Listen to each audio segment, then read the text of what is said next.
Mesdames, Messieurs, bonjour. Aujourd'hui, je vous propose un dessert au chocolat. C'est un duo de crème au thé vert matcha et au chocolat. Pour cette recette, nous allons utiliser une base de crème anglaise peu sucrée à laquelle nous ajouterons de la crème légère fluide Brie Délice pour son onctuosité. Pour 6 personnes, il vous faut 40 cl de crème légère fluide Brie Délice, 40 cl de lait, 2 fois 3 jaunes d'œufs, 50 g de sucre, 150 g de chocolat noir râpé, 150 g de chocolat blanc râpé et une cuillère à café de thé vert matcha. Si vous ne trouvez pas de thé vert matcha en poudre, vous pouvez aussi le remplacer par une cuillère à soupe de vanille liquide.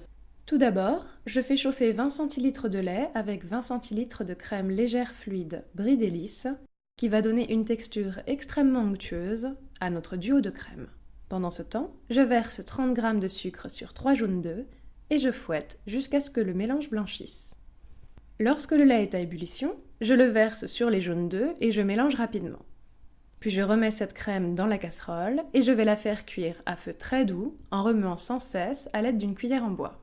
Peu à peu, la crème va gagner en onctuosité et s'épaissir. Votre crème anglaise est prête lorsqu'elle nappe bien la cuillère. Passez un doigt sur la cuillère, si elle ne coule pas, c'est prêt. Maintenant, je verse un peu de cette crème sur le chocolat noir râpé et je mélange pour le faire fondre.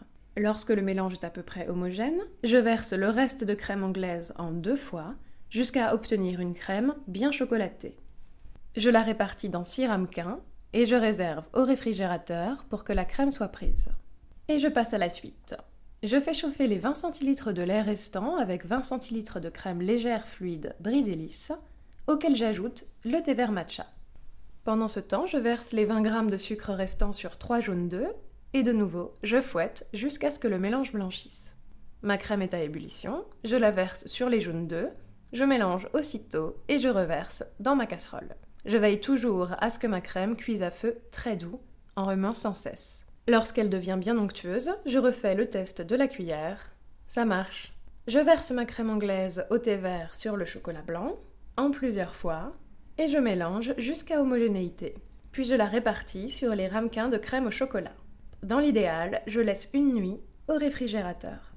Avant de servir, je peux saupoudrer le dessus de mes petites crèmes d'une pincée de thé vert en poudre ou de cacao amer pour un résultat encore plus joli. Bon appétit!